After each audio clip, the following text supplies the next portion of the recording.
Hey everybody. All right, so this is part 5 of my cancer story.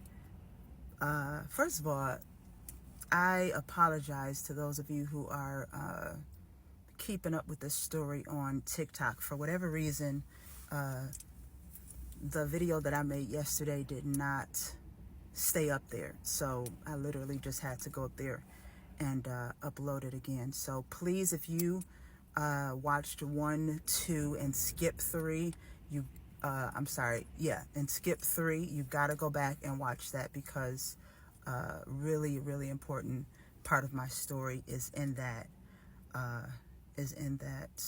video. So I want to first of all go back and talk about a few things that I missed. I had to go back and write this down in sequence. Like 4 years of going through a whole lot, trauma. It is trauma. Back to back to back. I forgot about some stuff, and I forgot about some really special moments that God did on my behalf. So let me go back. Some moments are just information that you need to know to keep up with the story, and then some are really special moments. So the first one, so a lot of people are like, you told your story before, what makes this different? For me, being able to document my story in this way allows me to share a lot of what I was feeling. So Hermanos Detroit did a story on me.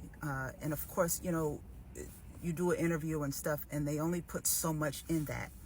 But for me to be able to convey to you guys, year after year, kind of moment by moment, then I get to tell you how I was feeling, the good and the bad. And again, I want y'all to keep this in perspective. These videos, first of all, it's in obedience to God. I want to keep reiterating that because, my videos aren't, they started off professional because I invested, in somebody coming to videotape it. And then I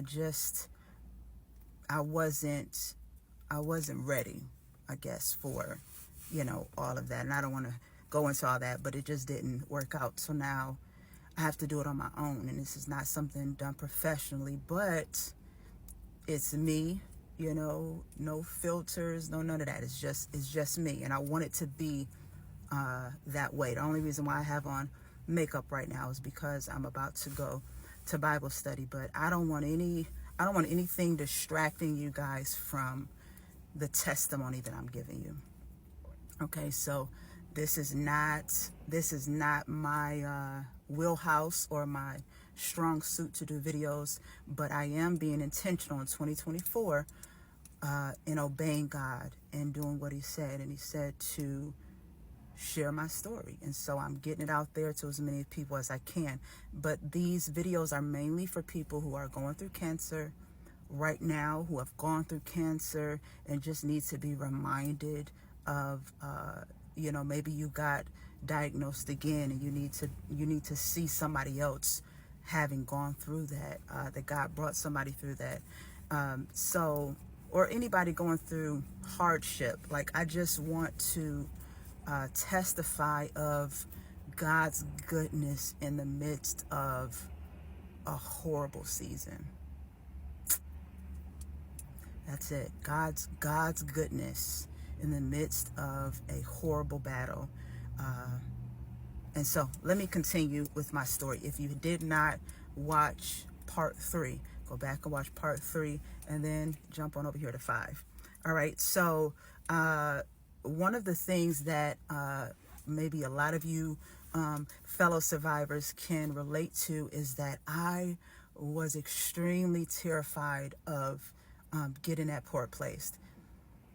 I was like, okay, so and I'm trying to wrap my mind around the concept of something foreign being implanted in me, you know, going through, you know, a catheter basically going through my neck and staying.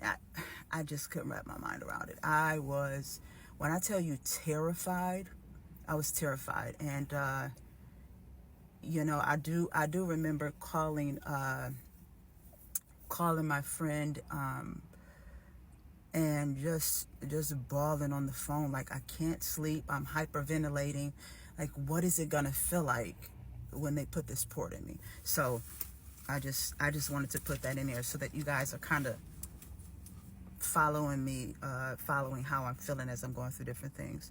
The other thing I wanted to talk about was my hair situation. So after, you know, we were told when I take chemo, my hair is gonna fall out. And so you know, that thing happened with it going in my lungs,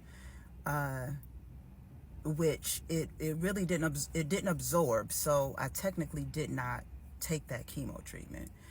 And, you know, it sat in my lungs, they drained it from my back.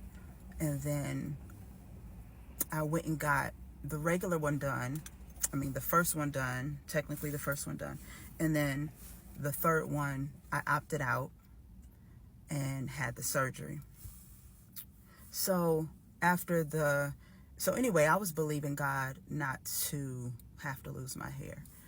And so, you know, time went on, and it wasn't until maybe 2 weeks after my official, I wish I had the dates for y'all, to where I actually did the full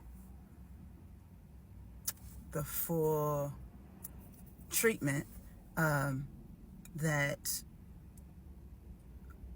it was 2 weeks that I started noticing the edges of my hair getting thinner, and I would brush it and it would be thinner and thinner. And then but let me back up. My God, y'all, please be patient with my brain. So my hair wasn't falling out at first. I was believing God to hold on to it, and then one day I was brushing it and it started falling out. And so, you know, I was just kind of grabbing at it, and then it would just come out in handfuls. And I literally still have my first I call it batch, my first batch of hair that fell out. I still have that to this day in my room. But I remember when that happened, I went ahead and shaved it down, not bald, but shaved it as low as I could. And then I I called my friend who was my pastor's wife at the time. She is also a beautician, and I asked her to, I'm a hairstylist, and I asked her to go ahead and shave the rest off for me. And that was, I think that's when things begin to get real for me. When it comes to women and our hair, I don't know, it's I can't explain it, but it just didn't feel good. I definitely felt less of a woman. I felt extremely ugly. My face, and I'm going to follow up in a couple days with a video of some different pictures so you guys can see.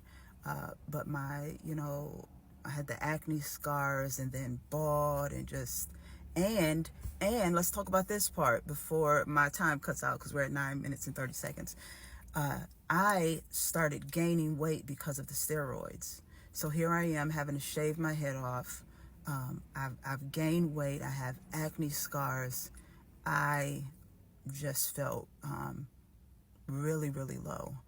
And we had a women's conference. I remember the day I shaved my head, we had a women's conference that weekend. And I'll follow up in